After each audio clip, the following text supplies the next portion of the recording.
Ok, alors. Voilà, du coup, normalement c'est lancé. Dites-moi si vous m'entendez et si vous me voyez. Je te vois. Est-ce que je t'entends? Je peux pas te dire. Ah oui, bah oui. Normalement les gens vont répondre. Oui. Oui, c'est bon. Ok, bah ça marche. Bon bah désolé pour le retard, il y avait des petits problèmes, bah voilà. Et qu'est-ce que je voulais dire? Oui, donc là je vais faire le TD3, en tout cas le début. La fin on verra ensemble, vous me direz ce que vous préférez. Et je vais faire que le TD parce que je trouve que le cours ne sert à rien. Voilà. Ça, pour moi, il faut, pour les CC et le partiel, il suffit d'avoir les méthodes. Et j'ai pas compris le cours, hein, pour être tout à fait honnête. Voilà. Ok, donc on commence avec le TD3. Si vous voulez, je peux vous le mettre sur le stream pour avoir les questions. Mais sinon, prenez-le, c'est peut-être plus pratique pour tout le monde. Donc, pour le moment, je vais le mettre. Et puis, si vous me dites que ça sert à rien, ben, je l'enlèverai. Donc, la première question, c'est... donc là, on prend la molécule de C2Cl4. Voilà. Et indiquer sur un dessin chacun des éléments de symétrie de cette molécule. Donc, pour ça, déjà, on va la dessiner. Pareil, c'est logique. C'est 5.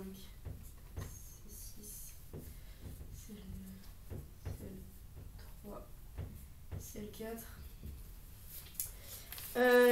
Là-dessus, je sais pas si vous avez regardé les autres TD, mais en gros, souvent, on fait commencer. Enfin, quand on regarde les symétries, on fait déjà. Alors, je vais vous mettre les axes, déjà plus clair. X, Z. Donc, déjà, on voit qu'il y a une symétrie ici, là, qui est le plan, donc X, Y. Donc la première, on a un plan de symétrie, un.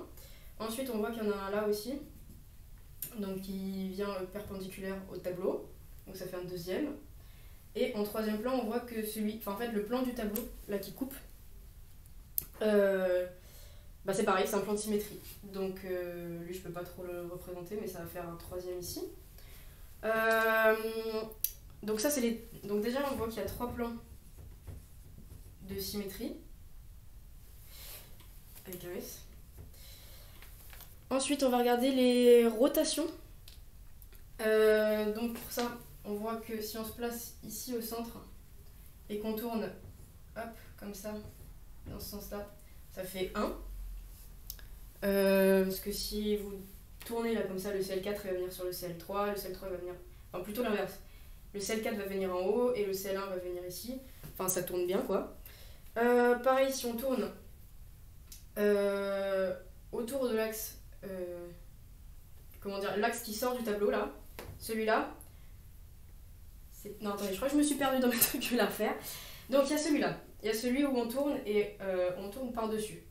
Ensuite, il y a celui où on tourne autour de l'axe 2, là, où du coup le CL1 va venir à la place du CL4 et CL2 à la place du CL3, enfin ça va tourner comme ça. Je sais pas si vous voyez bien, là, il faut vraiment voir dans l'espace en fait. Et il y en a un dernier qui est que ça tourne autour de celui-là, mais ça tourne pas comme ça tourne d'une autre façon. Faut le voir en fait. Sur un tableau là, c'est hyper compliqué à expliquer.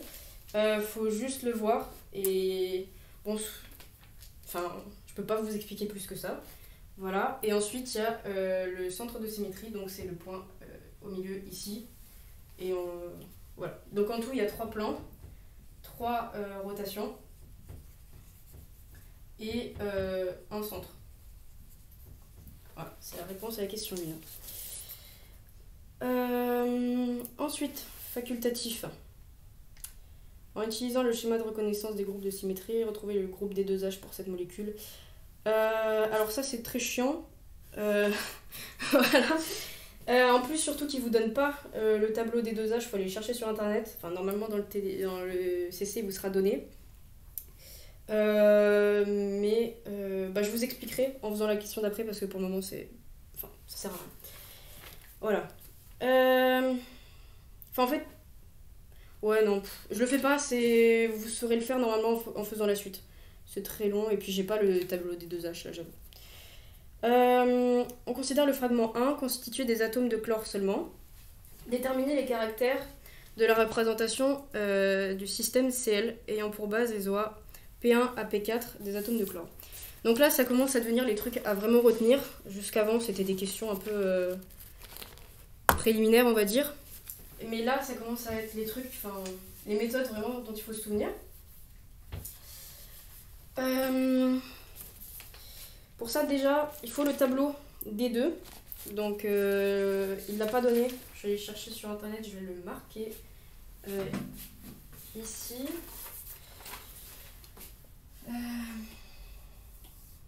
Marche plus du truc. Des deux. Donc, c'est E, C2Z, C2Y, C2X. Alors, on a A, B1, B2, B3, 1, 1, 1, 1, 1, 1, moins 1, moins 1, 1, moins 1, 1, moins 1, et 1, moins 1, moins 1, 1. Ok. Donc, déjà, avant toute chose, qu'est-ce que c'est que les E, C2Z, C2Y, C2X? En fait, pour simplifier, c'est des fonctions. Moi j'appelle ça des fonctions que vous allez appliquer à chacune de vos orbitales. Donc ici, ça va être celles du chlore. Pour le moment, je vais effacer celles des carbones parce qu'elles sont pas... C'est pas celles qu'on étudie tout de suite, là. Et en fait, en gros, oui, c'est des fonctions donc, que vous appliquez à chacune des orbitales. Donc la fonction E, c'est la fonction identité, ce qui fait que quand vous appliquez E à, par exemple, CL1, bah, ça va rien changer, c'est la fonction d'identité, vous allez obtenir CL1. Ensuite, C2Z, ça va être une rotation par rapport à l'axe Z. Donc par exemple, quand vous allez l'appliquer sur CL1, et ben, vous allez voir que CL1, ça devient CL4. Je ne sais pas si vous voyez, mais en gros, déjà, est-ce que ça c'est clair ou pas? Voilà. Si c'est pas clair, dites-le dans le chat, Esther me dira. Ensuite, du coup, C2Y, bah, c'est pareil, c'est rotation, mais autour de l'axe Y. Donc, ça tourne là, comme ça. Et C2X, c'est autour de l'axe X. Voilà, en toute logique. Donc voilà, donc les E, C2, tout ça, c'est des fonctions. Et là, en fait, ce qu'on va faire, c'est... On va faire les matrices de représentation de chacune de ces fonctions dans ce système. Donc c'est des gros mots qui font un peu peur, mais c'est facile. Donc, par exemple, si je prends la matrice E, on veut trouver à quoi elle ressemble. Donc, je ne sais pas si vous avez des souvenirs de prépa ou pas, si vous n'êtes pas allé en prépa, mais en gros, vous mettez les entrées. Donc, CL1, tout ça, je vais remplacer par des P. Hein. C'est parce que maintenant, on est passé sur les orbitales. Et P ici. Donc ici on fait P1, P2, P3, P4 et pareil P1, P2, ça se marche peut-être un peu dessus, pas mal mon truc, P3, P4. Donc ici ce qu'on va regarder c'est quand on applique E à P1, qu'est-ce qu'on va obtenir entre P1, P2, P3, P4. Donc vu que E c'est l'application, enfin c'est la fonction identité, quand vous appliquez E à P1, vous obtenez P1. Donc ici on va mettre un 1 et on n'obtient du coup pas P2, ni P3, ni P4. Ok.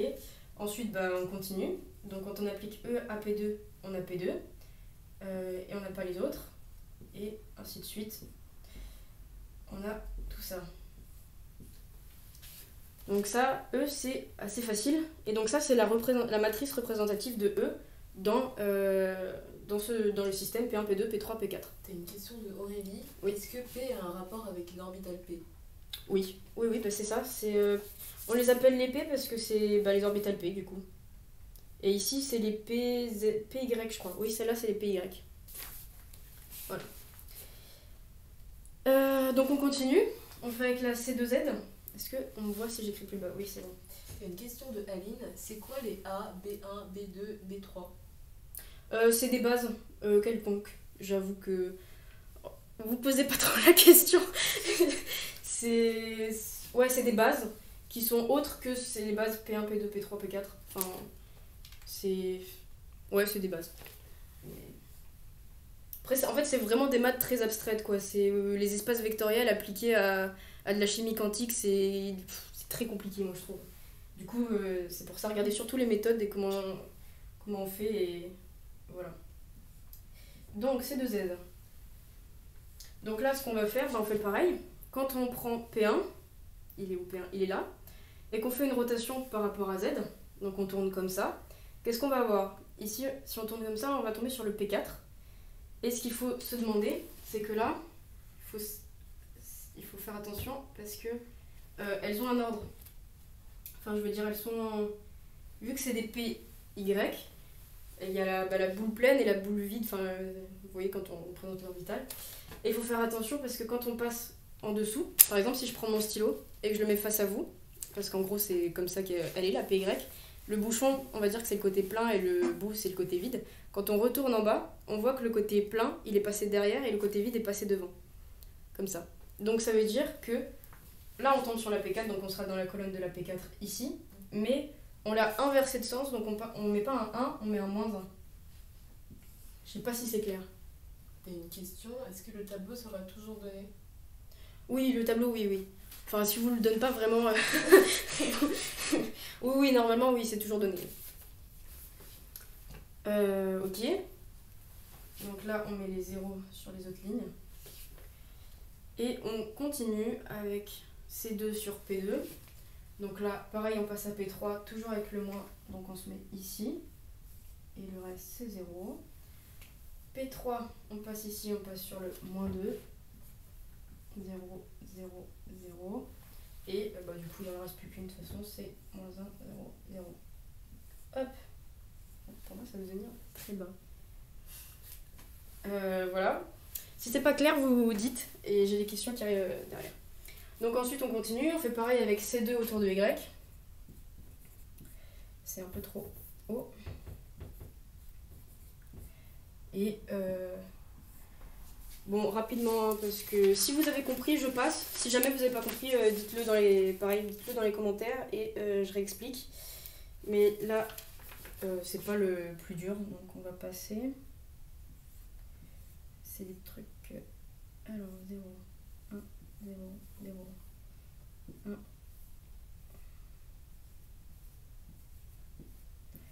Tac. Et C2 de Z. C'est... Ah non, je l'ai déjà faite. C'est C2X qui manque. C'est celle-là. 0, 0, 0, 0. Moins 1, moins 1. Moins 1, moins 1. Et tout le reste, c'est des 0. Hop. Donc, une fois que ça c'est fait, vous avez les matrices de représentation de toutes les fonctions là-bas derrière. Donc, en gros, vous avez un peu fait le plus dur. Il y a une question de Aline. Est-ce que tu peux dessiner les deux autres orbitales et est-ce qu'on les dessine comme on veut ? Quelles autres orbitales ? P2 et P3. Ah oui. Ah bah... Prenez-les comme vous voulez, de toute façon. Au début, ça n'a pas forcément d'importance parce que dans tous les cas, elles seront retournées ou pas. Dans la symétrie, elles seront soit retournées, soit pas retournées, peu importe l'ordre de départ, quoi. Mais je vais vous les dessiner si vous voulez. Attends, encore une question, c'est les parties pleines des orbitales sont-elles toutes du même côté de la molécule, genre tout à l'avant du tableau ? Bah pour le début, oui. Moi je les prends toutes du même côté parce qu'au début c'est vraiment juste voir les symétries en fait. C'est voir quelle fonction donne quoi une fois qu'elle est appliquée. Au début ça n'a pas forcément d'importance, c'est juste... faut juste pouvoir le faire et moi je les mets devant parce que c'est plus simple. Mais au début on s'en fout. Voilà, donc une fois que ça c'est fait, on va calculer les traces des matrices là, ici. Donc la trace de la matrice E, 1 plus 1 plus 1, ça fait 4. Et on va remplir ça là. J'ai mis ma matrice, elle a débordé. Avant la trace, t'as une question de Carlo. Ouais. Pourquoi il n'y a pas d'inversion de sens dans le cas de C2Y, genre des moins ? Peut-être parce que je les ai oubliés. Non, j'ai pas l'impression. Alors C2Y, ça tourne. Parce que C2Y, tu passes au-dessus. Alors, je prends mon stylo. Parce que C2Y... En gros, si tu regardes sur l'axe de C2Y, du coup, tu regardes la molécule du dessus, là, comme nous. En fait, c'est par là qu'on voit. Tu la regardes comme ça. Et quand tu fais tourner autour de l'axe du milieu, ça va juste rester comme ça. Donc le bouchon, il reste du même côté. Donc tu gardes des plus. Je sais pas si c'est clair. C'est bon? Alors, 0, 1, 0, 0, hop. Et ici, oh, bon, il n'y a pas trop de place, mais il n'y a pas de place. Allez, on va dire que vous l'avez, si vous l'avez pas recopié, de toute façon, je crois qu'elle est dans le corrigé que l'autre prof a donné. Mais de toute façon, une fois que ça c'est écrit, on n'en a plus trop besoin. Donc, sigma du P1, je vais l'écrire mieux parce que sigma de P1, P2, P3, P4. Donc là, on rajoute dans le tableau. Et ce qu'on va rajouter en bas, c'est les traces de chacune des matrices qu'on aura écrites. Donc là, c'est 4. C2Z, c'est 0. C2X, c'est 0. Et là, ça va être... je l'ai effacé du coup, mais je crois que c'est 0. Voilà, c'est 0. Ok, après, bon... il y a une méthode plus simple pour trouver les 4, 0, 0, 0. C'est que en fonction de... Ah oui, non, pardon, ça c'est plus tard. T'as une question encore sur la matrice C2Y. C2Y. Personne qui comprend pas. Ok.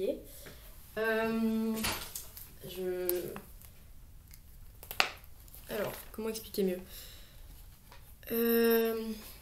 En gros, si tu fais tourner vraiment comme ça, à plat, là par exemple, si je dessine, ça va te donner un... Elle va venir ici quoi. Elle va rester, elle va continuer de tourner comme ça. Donc là, elle passe de l'autre côté, mais je veux dire la boule noire, elle reste au-dessus. Faut vraiment vous voir dans l'espace. Je sais que c'est pas toujours facile, mais en fait, vous mettez un moins que si la boule noire, elle passe derrière. Enfin, du coup, pour moi, elle passe derrière. Pour vous, voilà. Enfin, si la boule noire change de sens, quoi, change de côté. Là, elle reste sur le devant du tableau, comme ça, donc tu gardes un plus. C'est vrai, il y a 5 secondes.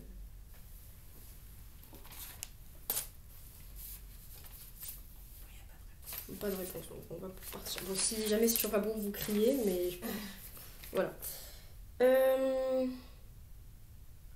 Donc ça, c'est les caractères de représentation, ayant comme base P1, P2 jusqu'à P3. Ensuite, on réduire le système en somme de représentation irréductible du groupe des deux. Donc là, il y a une formule à connaître, qui est pas compliquée, mais il faut la connaître, sinon vous n'allez pas y arriver. Je vais effacer les matrices parce qu'elles ne serviront plus à rien.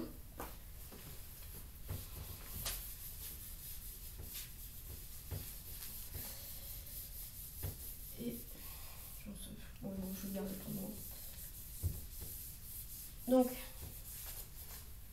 la formule, elle est pas compliquée.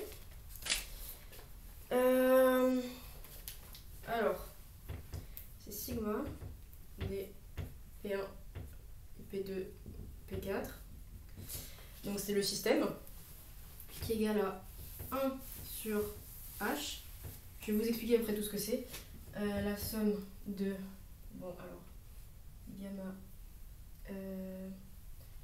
sigma, gamma A. Bon, gamma base A. Donc,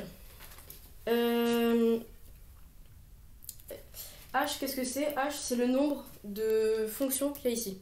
Donc ici, il y en a 1, 2, 3, 4. Donc H, ici, ce sera égal à 4. Faut faire attention dans certains exercices quand par exemple, une des fonctions ici, je dis n'importe quoi, ce sera 2C. Mais avec un C2 un 2 en grand devant. Parce que quand il y a ça, il faut multiplier par 2 là-dedans. Parce qu'il y a le 2, et là, si c'était 3 C', pour le 3 C', il faudra multiplier par 3.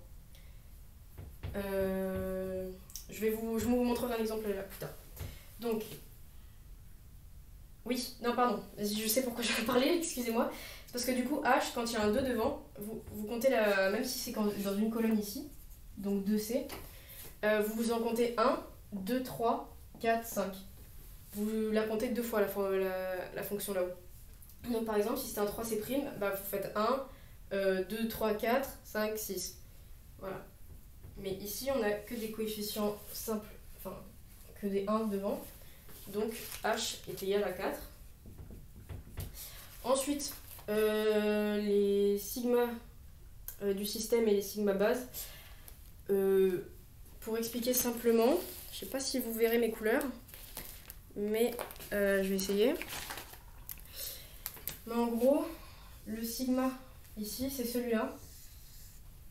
Et celui de la base, c'est celui-là. Et ici, j'ai pas mis l'indice, mais en gros, c'est sur les fonctions. Enfin, moi, j'appelle ça comme ça. En aucun cas, c'est mathématique et c'est rigoureux, on va dire. Mais pour comprendre et pour s'en souvenir, c'est plus simple. Et je vais développer, parce que développer, c'est beaucoup plus clair. Mais, en gros, je vous expliquerai mieux tout à l'heure. Là, ça donne 4 fois 1. Donc ça, c'est sur E. Mais on s'en fout. Donc ça fait 4 fois 1. Plus, là, on passe sur celle d'après. Donc ça fait 0 fois 1. 1. Je crois que j'écris. J'allume la lumière. Est-ce qu'on voit mieux? Non? Je vais essayer d'allumer l'autre lumière.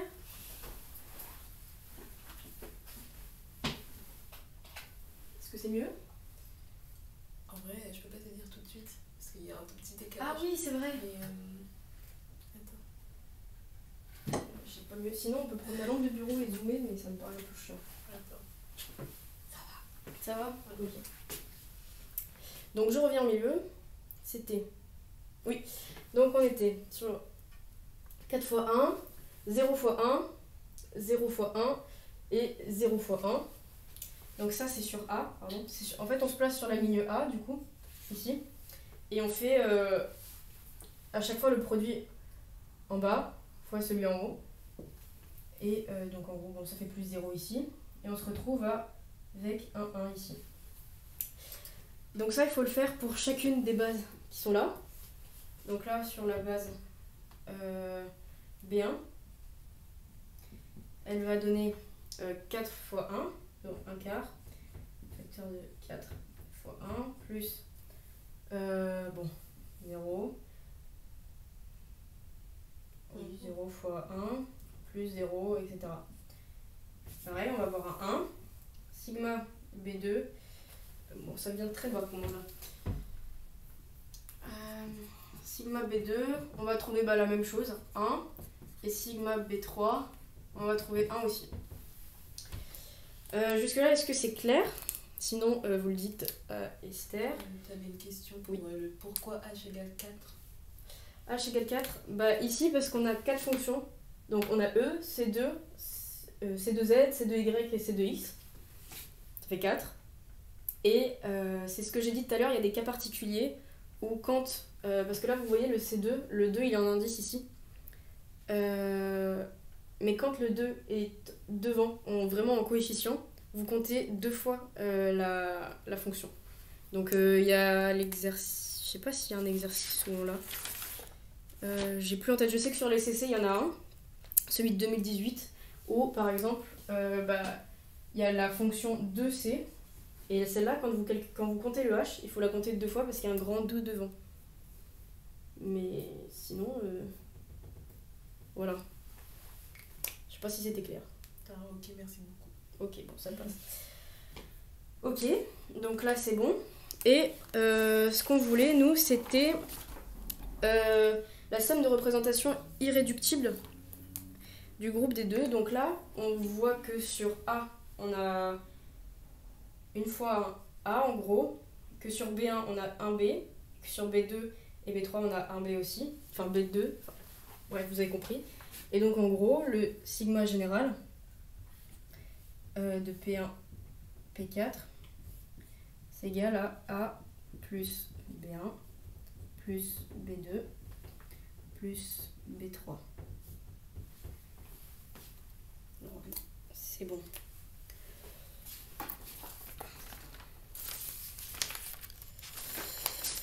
Voilà. Ensuite, la question. En appliquant la méthode des projecteurs, déterminer les expressions analytiques des OS bases de chaque RI intervenant dans la décomposition de... Donc là, c'est pareil. Il y a une formule à connaître. Là-dessus, il faut réutiliser la table des caractères. Ça, je vais l'enlever parce qu'on n'en a plus besoin. Aussi. Et je vais virer la molécule aussi. Parce que j'en ai marre. Ah merde. Bon, tant pis.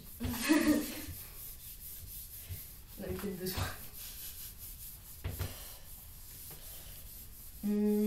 Donc la méthode des projecteurs, oui. Il faut utiliser une formule qui est dans le cours, qui est que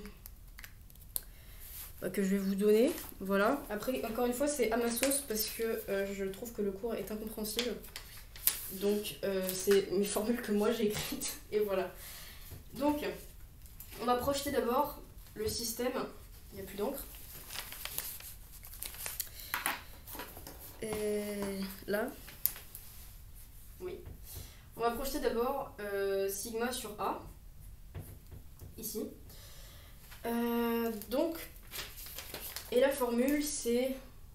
je sais pas l'écrire en réduite. Du coup, je vous la fais comme ça, parce que sinon, avec les gamma et tout, on comprend rien. Mais en gros, c'est le coefficient AE. Donc, si, je vais vous l'écrire comme ça. Le coefficient AE, ici, donc sur un touré en rouge, fois E de P1 plus le coefficient AC2Z plus C2 fois C2Z de P1 et ainsi de suite pour les deux autres fonctions. Donc ça veut dire que ici on aura un plus 1 fois donc le E de P1, donc on revient sur la géométrie de tout à l'heure, sur la fonction, où quand on fait l'identité sur P1, ça donne toujours P1. Putain, mais il n'y a plus d'encre.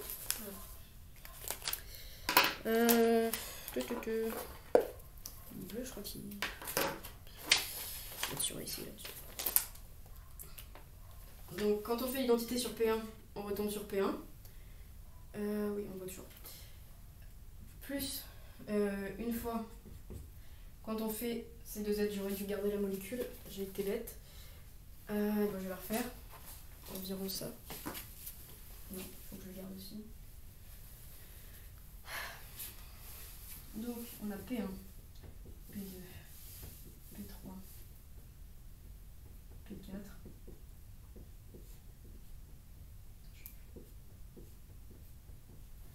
Tac. Donc, quand on fait la symétrie sur Z, la rotation, n'importe quoi. Sur Z, sur P1, on tombe sur moins P4, c'est ce qu'on disait tout à l'heure, pour faire les matrices. Tac, là pareil, plus une fois, quand on fait la rotation sur Y, ça va donner plus P3, et plus une fois, quand on fait la rotation sur X, théorie ça donne moins P2, oui c'est bon. Ça donne ça. Et donc là, quand on fait là, simplement, on fait ça, moins P4, je vais peut-être écrire moins P2 du coup, plus P3, moins P4. Ça donne ça. Ensuite, on fait la même chose sur P de B1 sur le système. Oui, alors petit truc, là j'ai pris P1 comme orbital de départ, mais vous prenez P2, P3, P4, du moment que vous l'indiquez, ce sera... De toute façon, vous obtiendrez plus ou moins le même résultat, quoi. Voilà. Une question, c'est une rotation de combien ? C'est une rotation... en gros, il suffit juste que quand vous tournez la molécule, elle revienne à un... Je sais pas comment expliquer. Faut que... Alors attendez, 2 secondes, c'est compliqué à dire. Quand vous tournez la molécule, il faut qu'elle revienne à son état initial, mais dans le sens où il faut juste que les orbitales soient aux endroits des anciennes orbitales. Vous pouvez pas vous arrêter au milieu. Je sais pas si c'est clair, mais vous pouvez faire que... Bah, du coup, ici, c'est de 180 degrés. Mais dans les autres exercices où vous aurez des molécules qui sont en triangle, quoi, comme ça. Non, du coup, le centre, il est là, je vais pas faire des traits. Quand vous aurez des molécules comme ça, vous aurez d'abord une première rotation, ici, et vous en aurez une deuxième qui fera tout ça. Mais le but, c'est juste qu'il n'y ait pas une orbitale qui se retrouve au milieu ici, alors qu'elle avait rien à foutre là, enfin qu'elle n'était pas là au début. Il faut vraiment qu'à chaque fois que vous fassiez une rotation, ça retombe sur des endroits qui étaient déjà occupés par des orbitales avant. Du coup, ici, c'est des rotations de 180. Si je dis pas de bêtises, ouais, je crois que c'est ça. Hein. J'ai une question à la fin de ton calcul. Est-ce que tu peux m'expliquer la méthode des projecteurs? Méthode des projecteurs, oui. Alors, pour ça, bah, du coup, c'est la formule. Hein. Vous partez sur la base A. On se met d'abord sur... On projette sur la base A d'abord. Enfin, comme vous voulez, mais c'est la première sur la ligne. Et la formule, c'est le coefficient entre A et E fois l'application de E sur P1. En fait, je sais pas comment expliquer parce que c'est juste la formule. Si vous comprenez pas la formule, je pense que du coup, ce que vous risquez de pas comprendre, c'est ça. Bah, c'est juste comme au début. C'est quand on a fait les matrices, on a regardé ce que ça faisait quand on appliquait C2Z à P1. Donc là, Z, c'est là. Donc quand on tourne autour de Z, on se retrouve comme ça. Et on a... qu'est-ce que je suis en train de raconter? Oui, si c'est ça. Quand on tourne autour de Z, on a ça. Et du coup, le P1 vient à la place de P4, mais il est à l'envers. Et c'est comme ça que j'ai fait les matrices à tout à l'heure. T'as une autre question. Comment est-ce qu'on sait quelle rotation il faudrait prendre dans le cas d'une molécule en triangle? Et bien alors justement, dans le cas de la molécule en triangle, c'est là que vous allez avoir les coefficients devant. Parce que là, vous voyez, vous avez C2Z, C2Y, mais le 2, il est en indice. Alors que dans le cas d'une molécule en triangle, vous allez avoir un 2C. Parce que vous pouvez faire deux rotations. Vous pouvez en faire une ici et une ici. Comme ça, sur tout le long. Donc, voilà, c'est pour ça. Et d'ailleurs, quand vous aurez ça, il faudra faire deux matrices. Donc il faudra faire une matrice pour la petite rotation et une matrice pour la grande rotation au début. Voilà, à la première étape, là, quand j'ai fait les matrices de tout le monde. Mais vous verrez que vous aurez la même trace par contre. Du coup, le numéro ici, ce sera le même pour les deux matrices, normalement. Voilà. C'est bon les questions? Ouais. Voilà. Donc j'en étais... Ah oui, ma projection sur B1. Donc on recommence. Donc on a une fois la projection de... c'est pas une projection, c'est E de P1. Plus une fois... du coup c'est C2Z de P1. Plus... Non, moins une fois là du coup. D'une fois la C2Y sur P1, moins une fois C2X sur P1. Donc ici, 1 fois P1, c'est l'identité, c'est facile. C2Z. Donc on tourne sur Z, P1, on trouve moins P4.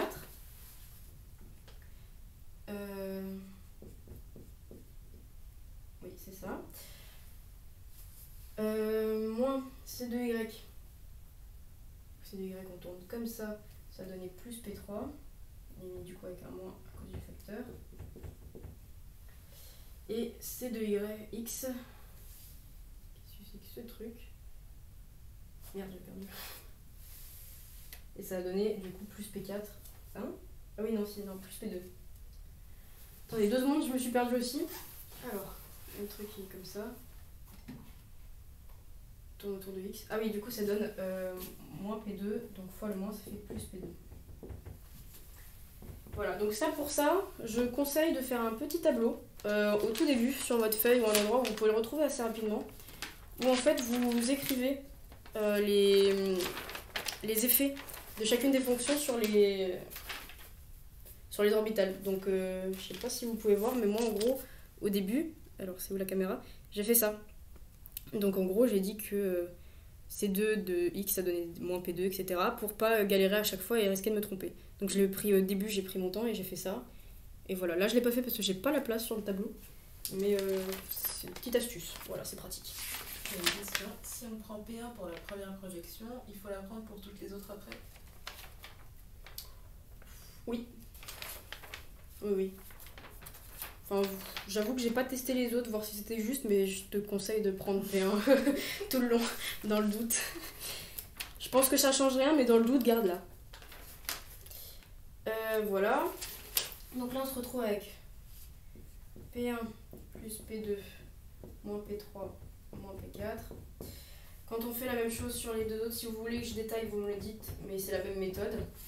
On trouve B2, oui, P1 plus P2 plus P3 plus P4 et P2B3, on trouve sigma est égal à P1 moins P2 moins P3 plus P4. C'est pareil, tout ça c'est écrit dans le corrigé, donc vous le retrouverez. La question d'après, je la retrouve 2 secondes, c'est représenter schématiquement les OS du fragment 1. Donc ça c'est question facile, enfin assez facile, c'est tout con. En gros P, vous avez dit, c'est la question d'Aurélie au début, ça correspond à une orbitale ici, donc PY. Quand elle est positive, bon arbitrairement vous choisissez, on va dire qu'elle a la tête noire devant. Hop. Mais par contre quand elle devient négative, donc là P2 est négative, la tête elle passe derrière. Hop. Et donc vous continuez, vous faites la représentation. Donc là c'est la projection sur A. Ça va donner un truc. Donc là on a un plus P3, donc il va être dans le même sens. Hop. Et là on va avoir un moins P4. Ça va être comme ça. Voilà. Et donc vous faites ça pour chacune des projections. S'il faut que je détaille plus, dites, mais en soi c'est... Enfin quand vous avez compris c'est tout facile, il n'y a pas de formule à oublier ou des trucs comme ça.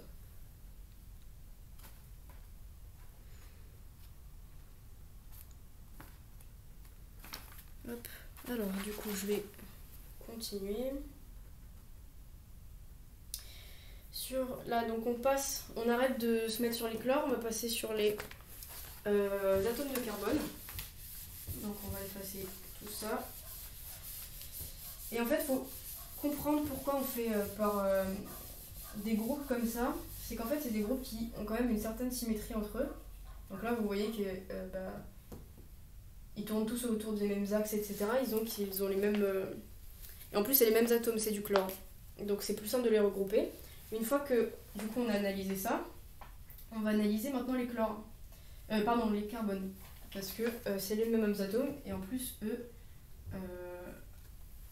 ils sont plus que deux. Enfin c'est plus simple quand on décompose. Et ensuite par contre une fois qu'on aura découpé en fragments, après on va tout remettre ensemble pour présenter schématiquement les OS. Voilà, donc on considère le fragment 2 donc avec les atomes de carbone, trouver les expressions des OS du système pi et déterminer laquelle de quelle RI du groupe des deux elles sont bases. Donc là-dessus, la méthode au début c'est la même, donc on va refaire les... Je vais écrire partout, c'est bon. On va refaire les matrices, on recalcule la trace, on refait le calcul avec la première formule où on calcule la projection. Est-ce qu'il faut que je détaille? Il y a juste une question sur le fragment de tout à l'heure. J'imagine celui que tu as effacé. Oui. Mais il ressemble à quoi? Le fragment que j'ai effacé. Le fragment des sels, celui avec que les sels, c'est ça. C'est celui que j'ai dessiné quoi. Ouais. Tac. Bon, je vous fais pas les trucs comme ça, en gros ça marche comme ça. Et la deuxième question, c'est pourquoi on a fait le schéma en fonction de A et pas les autres? Parce que c'est simple, mais si vous voulez, je fais tous les schémas comme ça. Je les fais tous. Enfin, non, mais si, allez, je vais les faire. Parce que si on a posé la question, c'est que ça sert à quelque chose. Alors. Enfin, en fait, dites-moi si ça sert à quelque chose, parce que si vous... Moi, c'était juste parce que... Un non. T'as 2 noms. Moi. Ok, bon bah je passe alors. Bon, si jamais, vous m'envoyez un petit message et je vous ferai une petite explication plus tard. En DM quoi. J'en étais où du coup? J'ai oublié. Ah oui. Donc on refait la même chose sur avec les deux atomes de carbone. Donc on change de fragment. Donc comme j'ai dit, on refait les matrices, on recalcule les traces, on remplace là dans le tableau. Du coup en 2-2 ça va faire... Ça va un peu changer quand même ici parce que... On va faire autre chose. Donc là on a un moins de 2. Calculons. Non, c'est l'inverse. Un plus 2, moins 2. Bon, c'est tout sur ma feuille, hein, je ne l'ai pas fait de tête. Et voilà, s'il y a besoin de refaire en entier, vous me dites. Après, c'est la même méthode qu'au début, quoi. Ensuite, donc on va recalculer les RI. Donc c'est pour exprimer le système en fonction des bases A, B1, B2, B3. Je rappelle. Donc c'est de nouveau la petite formule.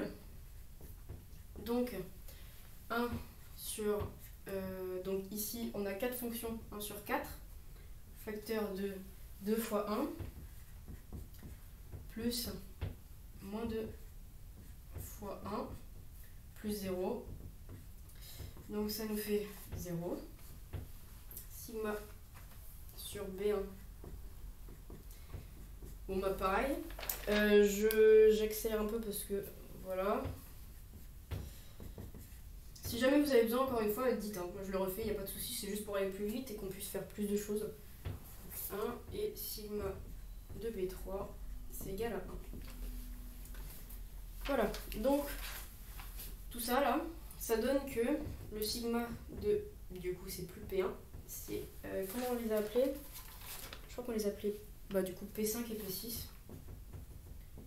Et P6, ça donne donc 0 fois A, plus 0 fois B1, plus 1 fois B2, plus 1 fois B3. J'ai une question. Pour les C, c'est bien une matrice 2-2? Oui, matrice de 2, et ça peut arriver d'avoir une matrice 1-1. C'est un peu... Ça fait bizarre, mais ça arrive. Voilà. C'est tout. Ok. Ensuite, on va calculer les projections. Donc là, petite astuce pour éviter quelques calculs inutiles. Je raccourcis juste la formule. Non, je vais la réécrire en haut. Parce que, voilà. Vu que, comme je vais le réécrire là, on a vu que ce système-là, il s'exprimait que sur B2 et B3. Ça sert à rien de projeter sur A1, sur A et sur B1, vu que le système est nul dessus. Donc vous pouvez le faire et vous obtiendrez juste un 0. Ça peut être une façon de confirmer si vous avez raison ou pas sur les calculs d'avant ou sur les calculs d'après. Enfin, si vous voyez que ça marche pas, bah, c'est qu'il y a une erreur. Mais sinon, voilà, ça sert à rien. Enfin, ça sert, voilà. Donc, on va calculer la projection sur B2 d'abord. Sigma, donc là c'est pareil, c'est la formule que j'ai oubliée. On tombe sur... Là je vais vous faire le petit truc des carbones parce que... Je vais vous faire le petit tableau dont je vous ai parlé tout à l'heure. Parce que là j'ai un peu la place. Donc là on a P5 et P6. On a E, C2Z, C2Y, C2X.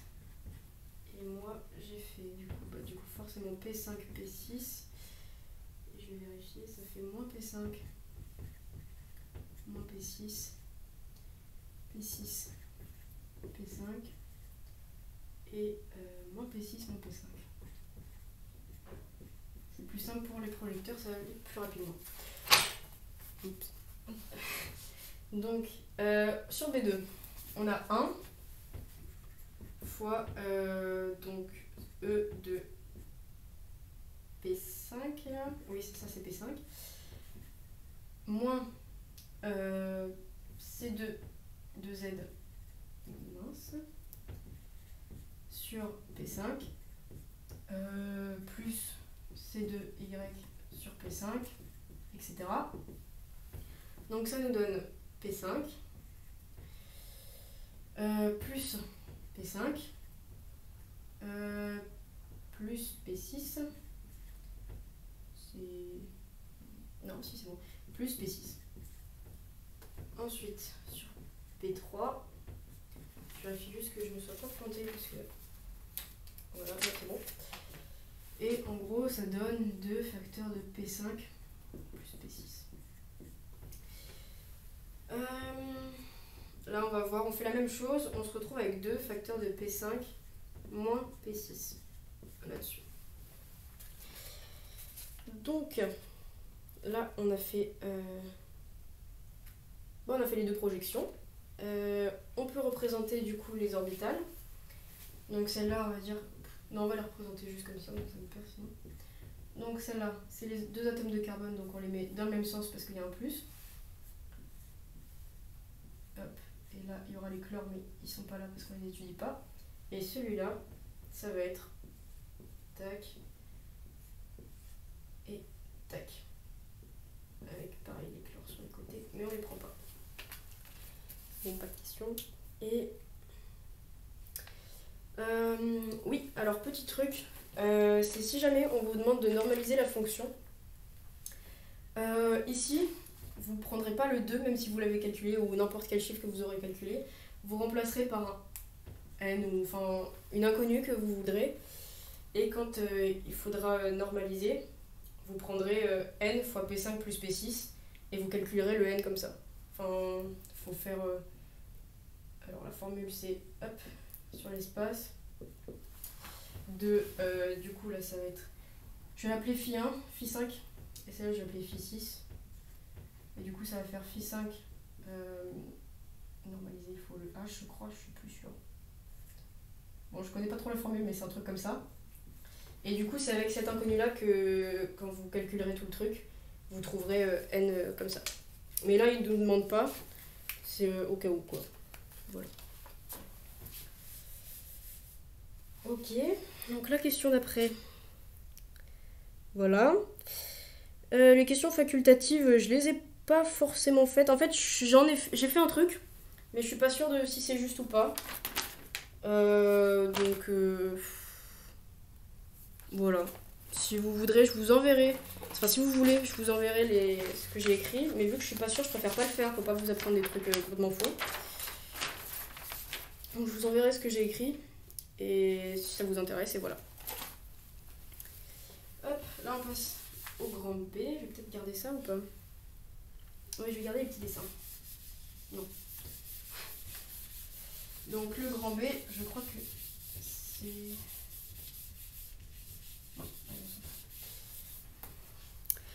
Donc, quels OS des fragments 1 et 2 sont susceptibles d'interagir entre elles?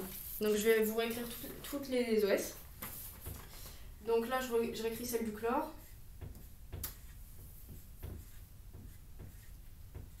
Donc la première, c'est celle-là.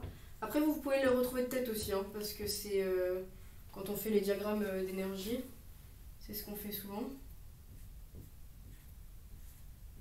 Et puis celle-là du même côté. Tac, ici. Ensuite,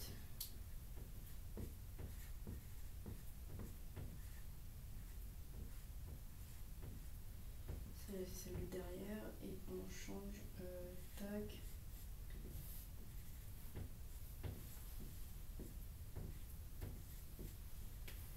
Hop, donc ça c'est ce qu'on avait trouvé pour les chlores, pour le système 1, et pour les carbones, je vais le faire à côté. On avait trouvé ça et ça. Donc la liante et l'antiliante. Et la question c'était, quels sont les OS des fragments 1 et 2 susceptibles d'interagir entre elles? Donc là-dessus, le cours dit que des OS de même type interagir entre elles et des OS de type différent ne peuvent pas interagir entre elles.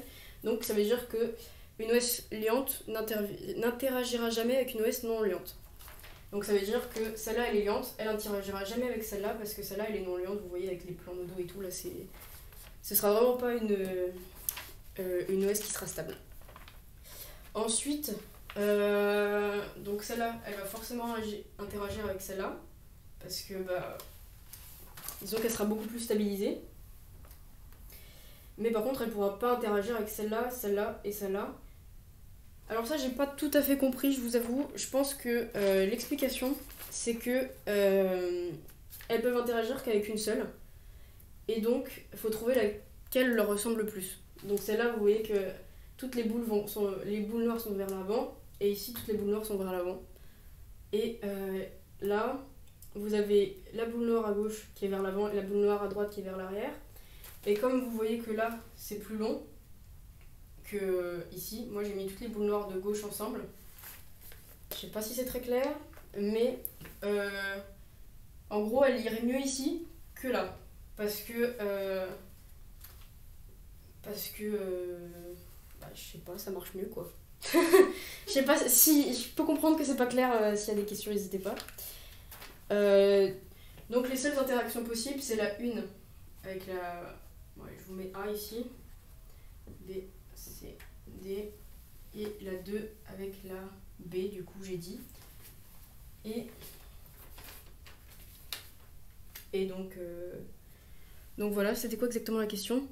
Oui, voilà. Quels sont les OS des fragments 1 et 2 susceptibles d'interagir entre elles? Donc c'est celle-là avec celle-là et celle-là avec celle-là, parce que c'est celles qui sont les plus proches en termes de géométrie, quoi. Ensuite, construire le diagramme d'interaction entre les OS des deux fragments. Pour ce faire, on procédera de la manière suivante.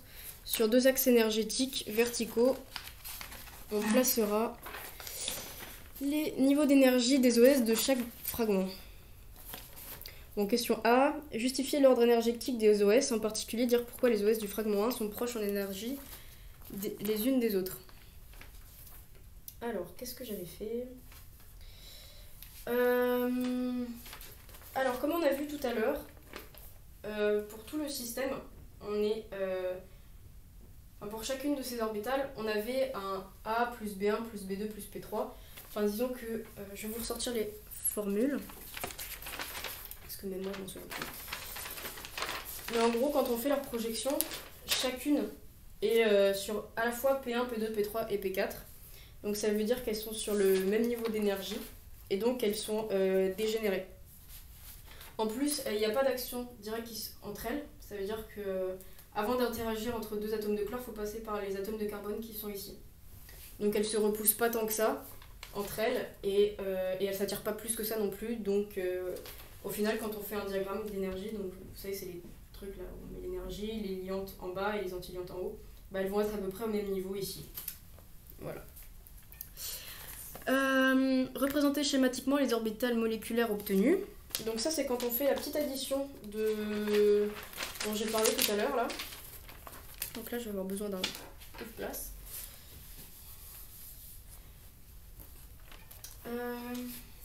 Tac. Bon, je vais pas les recopier, mais là, on va mettre les Cl. Et là, on va mettre les carbones. Donc là, on a les 4 niveaux qui sont à peu près les mêmes. Bon, bien sûr, il y a la D qui va être un peu plus au-dessus. Ensuite, il y a celle-là qui va être un peu plus au-dessus que celle-là. C, B, A. Et ici, bien sûr, la 2, elle est plus bas. Non, c'est la 2. La 1, elle est plus bas. Et la 2, elle est un peu plus haut. Voilà. Mais là, c'est quasiment pareil. Donc, voilà. Comme on a dit, la 1 interagit avec la A. Donc on va avoir une molécule qui est très très stabilisée, donc on va se placer à peu près ici. Hop. Et là, c'est...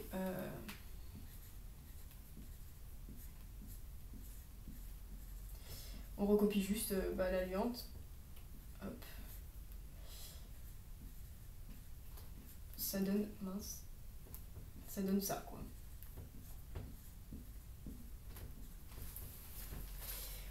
Ensuite, si on fait l'antiliante, alors ici il faut faire attention, elle va être plus haut ici. Et ici l'antiliante, attention, on change pas les fragments eux-mêmes. Ce qu'on fait, c'est juste qu'on en inverse un par rapport à l'autre. Donc là, c'est par exemple, je vais passer les carbones, oui, derrière, la boule noire derrière. tac. Et le reste, je vais garder dans le bon sens. Enfin, dans le bon sens, dans le sens de base.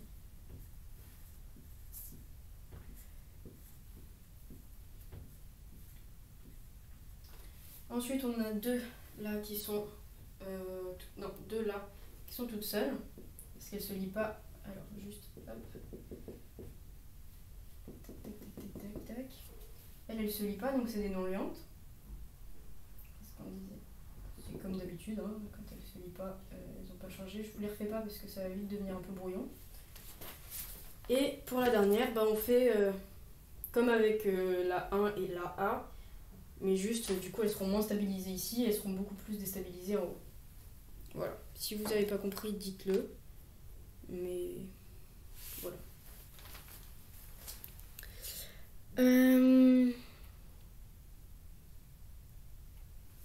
Déterminer les surfaces nodales. Nodales. Pour chacune d'entre elles.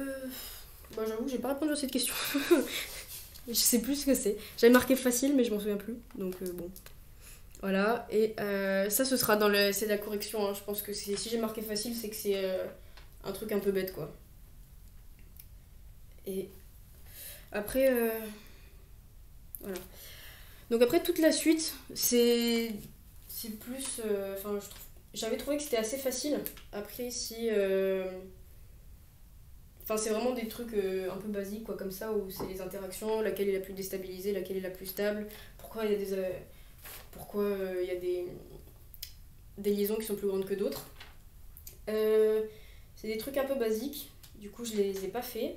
Et après, là, on arrive sur la partie B, donc notion de réactivité chimique.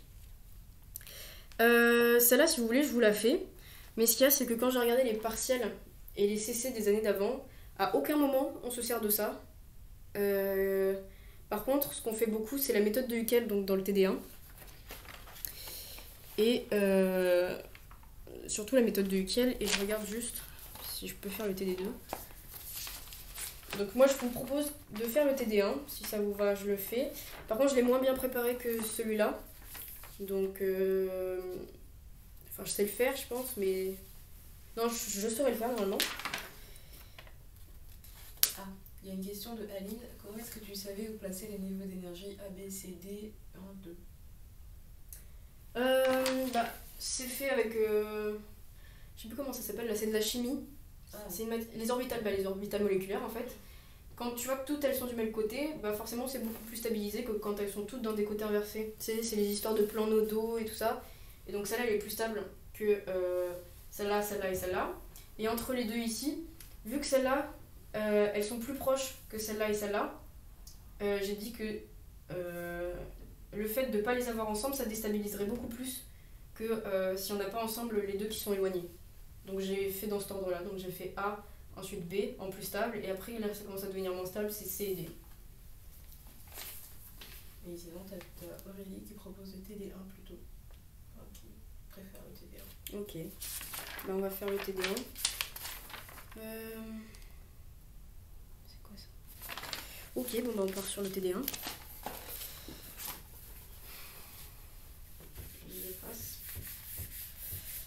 Alors le TD1, c'est la méthode de Huckel. Donc là, dans ce que j'ai fait, ce qu'il faut vraiment retenir, c'est la méthode des projecteurs, les tableaux, là, comment on fait ce tableau, comment on s'en sert aussi avec, oui, du coup, la méthode des projecteurs, et le truc juste avant, là, où on fait juste A1 plus B1 plus B2. J'ai oublié comment ça s'appelle. Ça, c'est vraiment le plus important, vous en retrouverez souvent. Si vous savez faire ça, vous aurez un minimum de points normalement dans tous les CC que j'ai vus. La suite à partir... Après, c'est savoir représenter quand il n'y a que des plus, savoir tous les mettre du même côté et tout, ça tombe aussi pas mal. Et après, représenter, c'est bien aussi, mais ça tombe moins souvent, quoi. Ok, donc on part sur le TD1, la réactivité chimique de la Lille. Je vais pas faire les deux premières questions. Ça tombe pas. Et puis je sais pas faire, j'ai pas regardé. Donc, en se basant sur le système VSEPR, je vais juste chercher mon TD qui doit être là. Oui, il est là.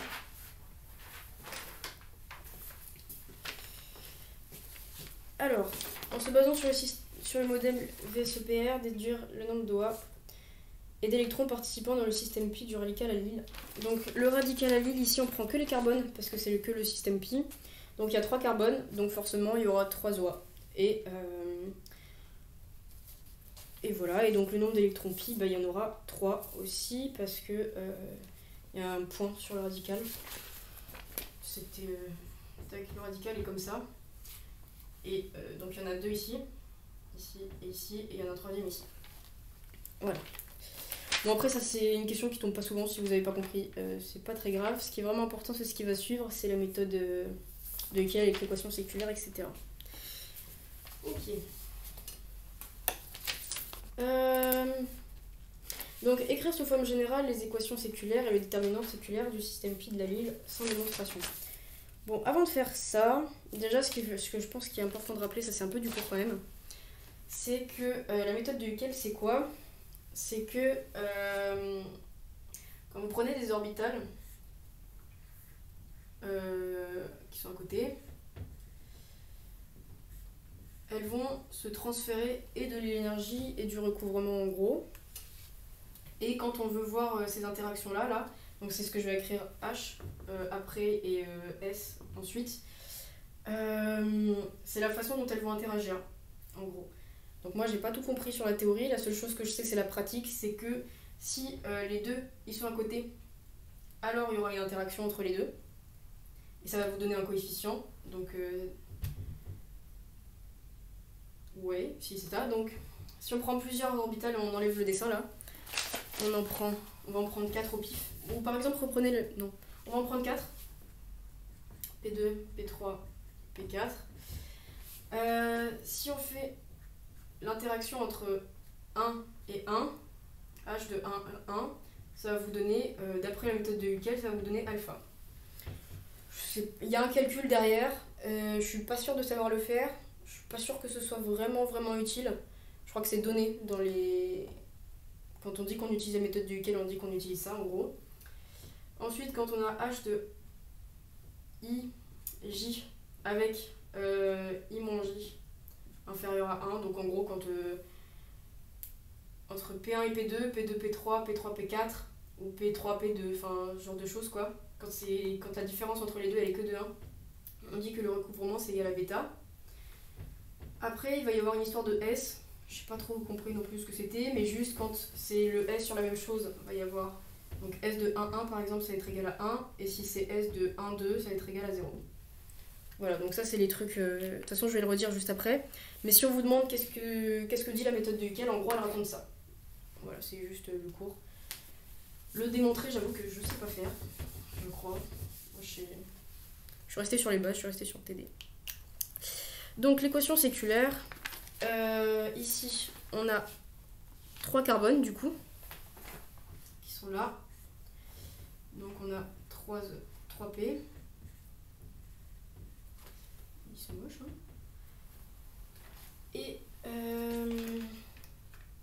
Et donc pour le moment c'est écrit comme ça, on écrit H11 moins epsilon S11 H22 moins epsilon S22. Attends, je vais écrire dans l'ordre, sinon on va tous se perdre. H12 moins epsilon de S12 H13 moins epsilon de S13 H de 1 moins epsilon de S de 1 H de 2 moins epsilon de S de 2, etc. Bon, je vous épargne ensuite, c'est long et c'est chiant. Et juste ici, ce que j'ai oublié, c'est qu'il y a C1, C1, ici on a un C2, C2, C3 et C3 sur toute la ligne. Il y aura encore une ligne ici et C3. Mais là pour le moment c'est très long et ça ne sert pas à grand chose que je développe. Donc qu'est-ce que c'est les C1, C2 et C3 ? Donc ils reviennent dans l'expression analytique des OM. Donc cette expression ça va être psi vu qu'il y en a 3. Vous allez dire que c'est ces 3 constantes en fait qui seront mises devant les orbitales C3 et 3. C'est l'influence de chacune des orbitales dans le système, dans une certaine OM, quoi. Donc c'est le but, en gros, de la méthode du Huckel, je crois que c'est de déterminer ces petits C là. Ok, donc une fois que ça c'est fait, on remplace, donc d'après la méthode de Huckel, qui dit que, je vais prendre une autre couleur, parce que ça va être chiant,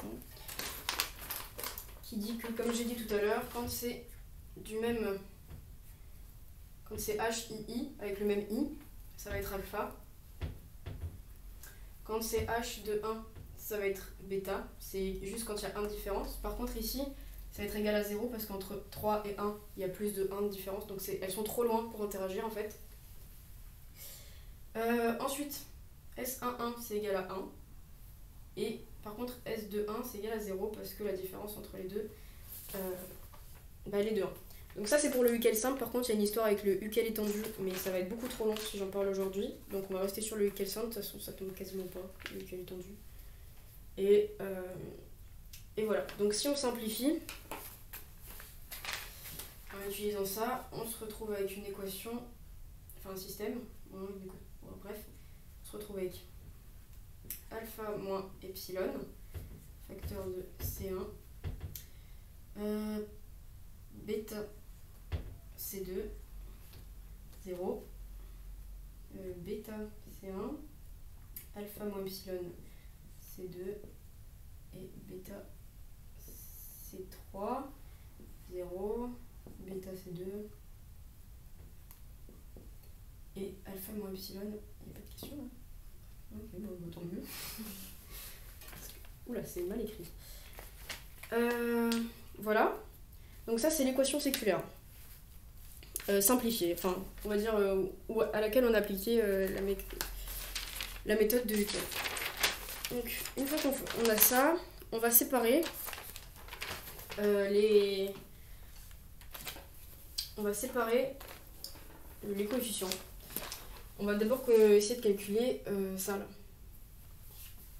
Donc pour ça, on va faire deux matrices.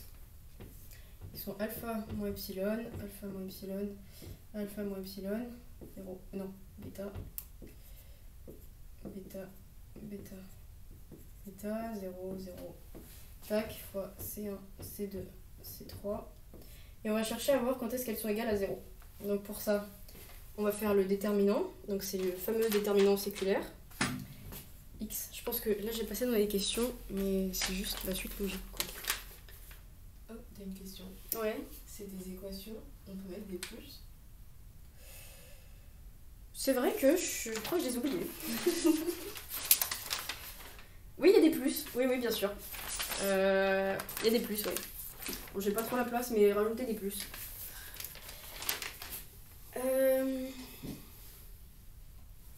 Voilà, donc là c'est le déterminant séculaire, donc on est à la question 2. Qu'est-ce que j'ai foutu? Non, c'est un alpha là. Non. Si, oui. Alpha moins epsilon, donc là on recopie. Tac, tac, tac. C'est exactement la même chose, juste on enlève ça parce que c'est déterminant. Et là il y a une petite astuce que le prof utilise. C'est on divise tout par bêta. Donc ça veut dire qu'on va se retrouver avec un alpha. Je vais vous l'écrire plus parce que je suis x, x, x, 1, 1, 1, 1, 0, 0. Avec du coup x, c'est égal à alpha moins epsilon divisé par bêta. Donc on a juste passé le bêta ailleurs. C'est pour que ce soit plus simple. Ensuite, on va essayer de résoudre ce déterminant. Enfin, on essaye de trouver des solutions pour lesquelles x... bon bah ça marche. Enfin pour des solutions à l'équation du coup. Oh, j'ai foutu ma feuille. C'est pas la bonne. Bon, c'est pas grave. Donc on fait x. Donc ça c'est des maths. Hein. X 1, 1, x. Mince. Moins 1 fois 2. 1, 0. 1, x. Et on résout. Du coup ça donne x facteur de x carré moins 1 moins x. Hop. Et ça donne x facteur de x carré moins 2. Ok, donc les solutions pour lesquelles ça c'est égal à 0, c'est x égale 0, où x égale plus ou moins racine de 2. Jusque là, normalement c'est bon. Donc ça c'était écrire les équations séculaires et les déterminants séculaires du système. Et là on va essayer d'établir les énergies et l'expression analytique des OM. Donc ça veut dire expliciter les petits C1, C2 et C3. Donc pour ça on a trouvé les différents X qui répondent aux équations là, qui permettent de résoudre les équations. Et on va déterminer les alpha, les epsilon ici. Parce que, voilà. Donc pour chacun des x, on va calculer les différents epsilon.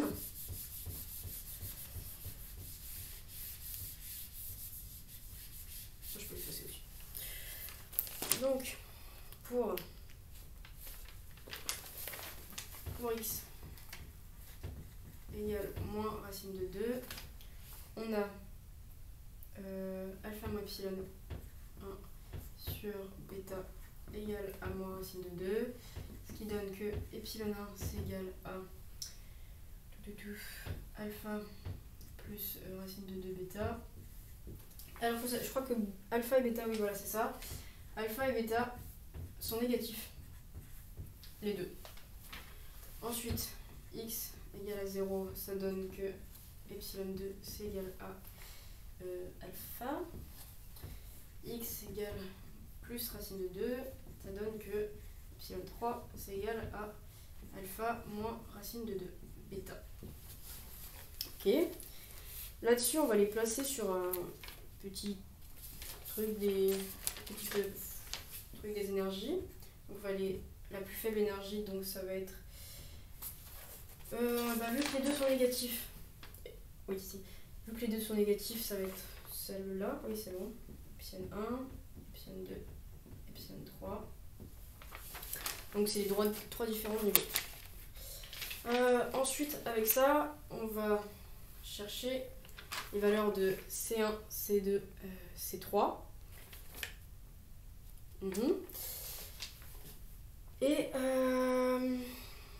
quel moment qu'on fait ça déjà?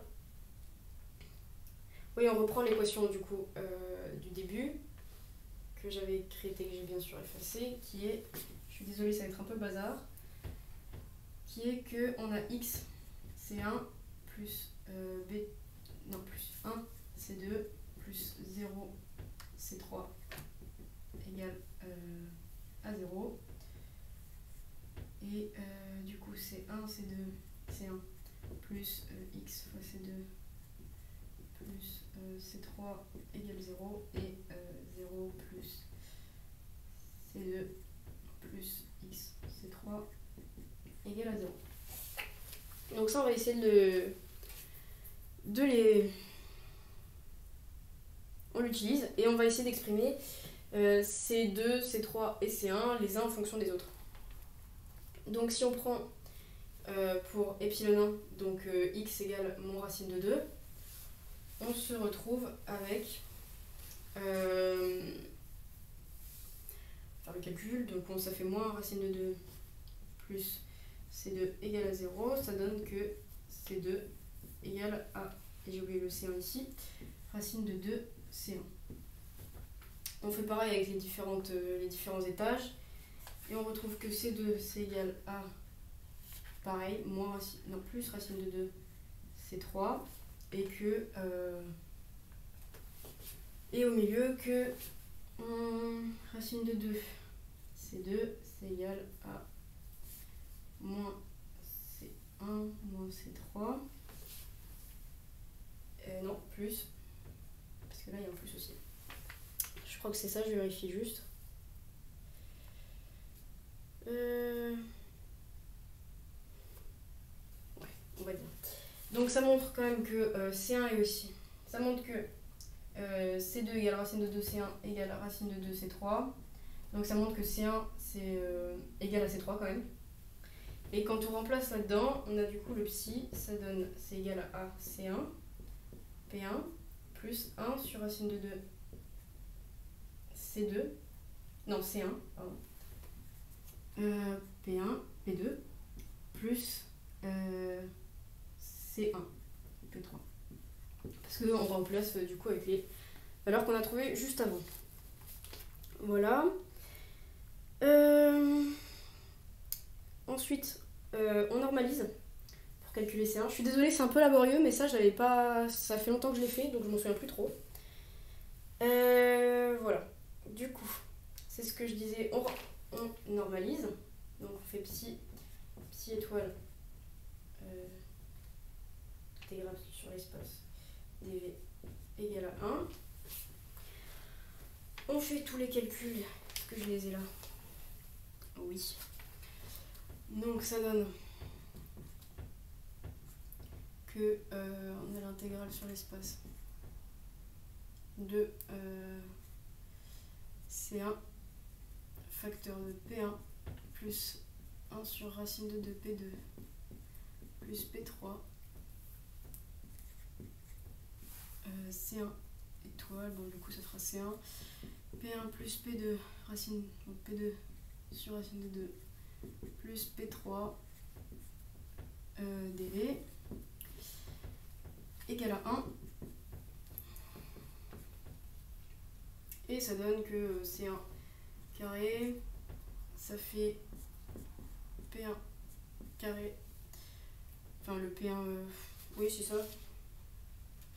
ça, dV, c'est l'intégrale, plus l'intégrale de P2 carré sur du coup racine de 4. Hop. Non, bah non. Attends, je sais plus calculer, c'est une horreur. 2. Pourquoi ça fait 2?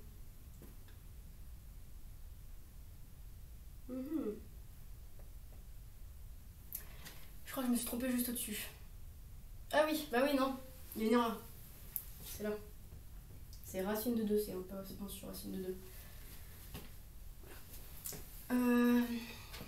Donc on change tout ici. Racine de 2. Et ici aussi. Racine de 2, P2. Et donc là on se retrouve avec un 2. dV. Plus, bon pareil pour le P3. Et après on tombe sur les trucs qui seront P1, P2 étoile. Plus P1, P3 étoile. Etc. Et en fait ça, on sait que c'est égal à 0, ce genre d'intégrale. C'est le cours qui le dit, je sais plus trop où. Mais en fait à partir du moment où c'est hybride, il y a un racine de 2 ici. À partir du moment où c'est hybride, l'intégrale sur l'espace est nulle. Et donc c'est tout égal à 0. Par contre celle-là, vu que c'est... par contre celle-là c'est égal à 1. Donc en fait on se retrouve avec C1 carré, facteur de... Je vais l'écrire mieux. Est-ce qu'on voit en bas là? Non, on voit plus, hein. Voilà. C'est au-dessus. Je vais regarder ça.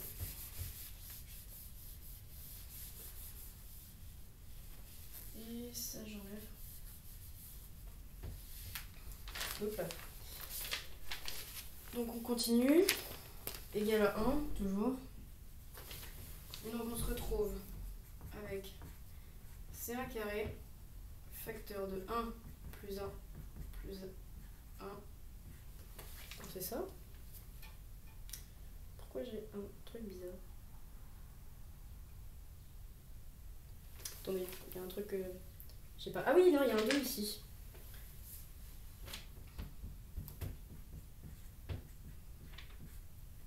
Hop.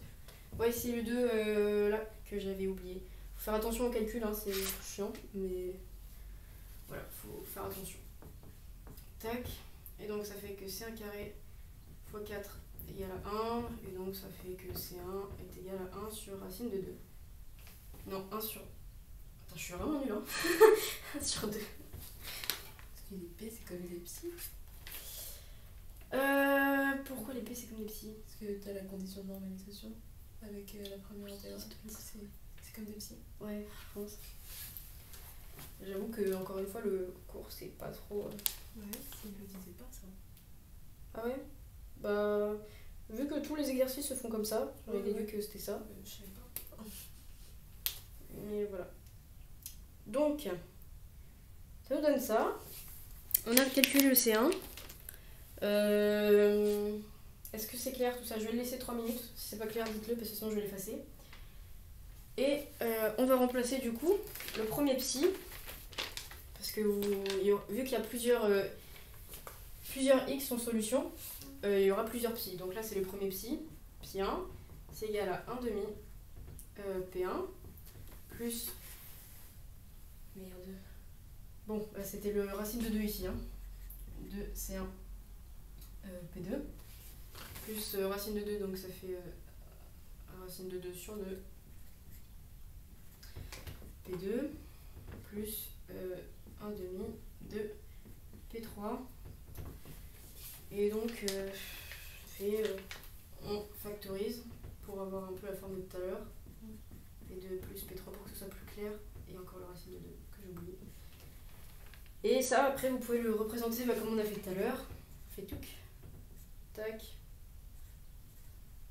Ils sont tous dans le même sens. Du coup, ils seront tous la tête du même côté. On fait ça avec les deux autres résultats. Moi, c'est laborieux, je vais pas le faire. Je commence à être un peu fatiguée. T'as pas un facteur devant le P2? Si, il y a un racine de 2 là, mais il est un peu caché. J'ai un peu timide, ouais, tout ça. Racine de 2, P2 plus P3. Mais le facteur, je pense pas qu'il change grand chose à la représentation. En tout cas, moi j'ai pas noté de différence au niveau du TD. Donc voilà. Donc là, je crois que j'ai arrêté de suivre le TD. Et si, normer les OM, donc ça c'est ce qu'on a fait ici. Donner pour chacune le caractère liant ou non liant ou anti-liant à partir de leur énergie. Donc pour ça, je vais pas refaire les calculs comme j'ai dit, mais vous faites le même principe. Hein. Vous remplacez et... Bon, ça je fais ça après. Vous remplacez, vous faites la même chose et on trouve psi 2 égale à 1 sur racine de 2 P1 moins P3 et psi 3, je vais effacer.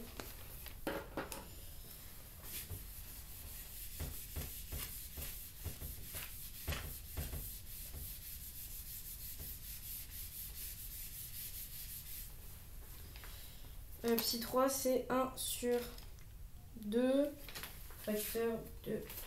Alors c'est 1 demi facteur de P1 moins racine de 2 P2 plus P3. Voilà.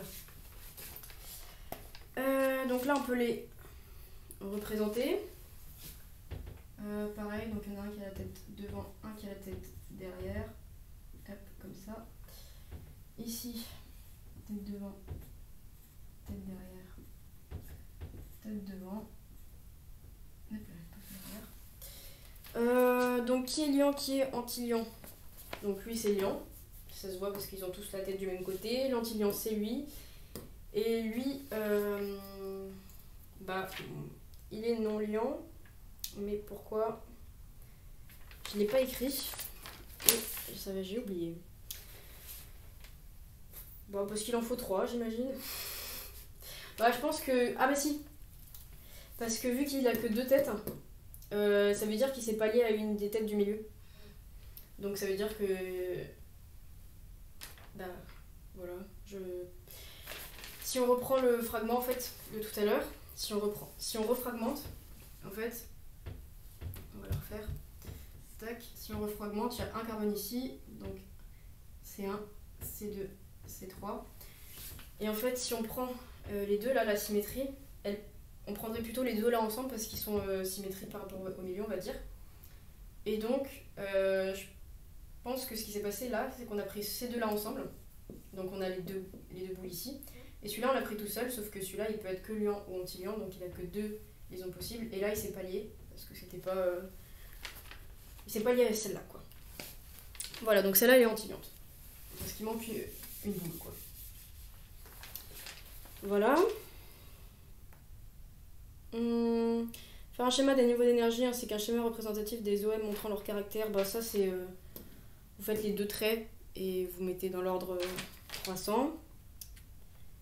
Déterminer les plans nodaux, bah là il n'y en a pas, là il y en a un au milieu et là il y en a un ici et un au milieu là. S'il y a besoin que j'écrive, dites-le. Et après voilà, disons que la méthode de Huckel, le plus important c'était tout le début. C'est vraiment savoir faire l'équation séculaire, passer au déterminant, être capable de calculer les C1, C2, etc. Enfin, en tout cas, les exprimer les uns entre les uns par rapport aux autres. Normaliser, et puis être capable de représenter. Voilà, la suite, c'est un peu moins... Ouais, ça sert un peu moins à quelque chose, quoi. Voilà. Donc, moi, je pense que c'est bon. Ça fait combien de temps? Ça fait quand même 1 heure et demie. Donc, bah voilà. Si jamais vous avez des questions, posez-les. Et sinon, je pense qu'on va s'arrêter là.